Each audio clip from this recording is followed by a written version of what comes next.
चौरासी बार में खान पान मदमा। कहते हैं जीव बेचारे क्या करें, मनुष्य शरीर में क्या करें, 84 का कर्म कर रहे और इस खान पान में लगे पड़े। आखिर में जब जाएंगे तो सीधे 4 खानों में 84 लक्ष्योनियों में काटो पीटोगे, मारोगे, इन आत्माओं को सताओगे और बस शुद्ध आहार करोगे तो सीधे नरक।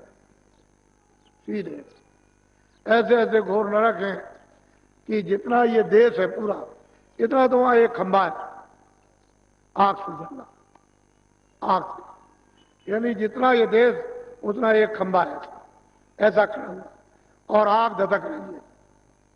लाखों मीलों से दिखाई देता है कि ये खंबा आग से जलना, उसमें जीवात्माओं को चिपटा देते हैं, वहां पर जलाते हैं उसको, उसमें बांधते हैं तो चिल्लाता है तो कितनी आवाज, किस तरह से चिल्कार मारता है। तो अभी तो आपको मालूम नहीं है कि नरक क्या चीज है और कितने नाम के नरक हैं, 1-2 नाम की, कई नामों के नरक हैं। जीवात्माओं को इस खान पान में, भोगों में फंस के उसमें डाल देते हैं। फिर ये मनुष्य शरीर वहां से करोड़ करोड़ बरस तक वहां एक रफ्तार पीटते रहो, मार खाते हो, चिल्लाते रहो, न दिन को चैन, न सुबह न शाम, किसी समय चैन नहीं मिलती। ऐसी वहां पिटाई होती है और वो जमदूत ऐसी ऐसी लगियां 10-10 हजार मील की लंबी लगियों से पकड़ करके छेद के चिपकाते रहते हैं। तो आपको तो ये तो महापुरुषों ने जब आंख से देखा तो जीवों से कहा, अरे तुमको मालूम नहीं, वहां तो बड़ी दुर्दशा हो, बयान नहीं की जा सकती, ऐसा है। तो कहते तुम भोगों में, इसमें तुम लिप्त हो गए और 4 खानों का 84 लक्ष्योनी नरकों का रास्ता खोल लिया। अब कौन बचाएगा? अब ये सोचो, तो मतलब है कोई बचा नहीं। ये बेचारे जो जल में जीव रहते थे, आपको देख करके डरते नहीं थे, उनको तो किसी को रहने नहीं दिया, सांप को निकाल कर सफाया कर दिया। ये बेचारे जानवर निर्भय होकर के गांव में घूमते रहते थे, उनको सफाया कर। पंछी जो है तुम्हारे घरों में बैठे रहते थे, कहीं कुछ नहीं था और उनको भी साफ कर दिया। अब ये हालत हो गई तो आखिर मनुष्य क्या हो गया? मनुष्य तो रहा, ये तो भोग जो है बिल्कुल पशु अज्ञान। आप तो मनुष्य थे, आपका भोग तो ज्ञान का होता, लेकिन भोग हो रहा अज्ञान का, तो आखिर में क्या होगा? दशा ये होगी और आपको कोई रास्ता मिला नहीं। बोलो। हाँ, मान मनी का रोग पसरिया बड़े बने दिन। और महापुरुष कहते हैं क्या जीव बेचारे झूठा मान, मान मनी का तमाम, मेरा मान करो, मेरा मान करो, इसका इसी में सब जीव बेचारे उलझ गए और बड़े बनने लगे, मार खाने लगे। जो बड़ा बना वो मार खा।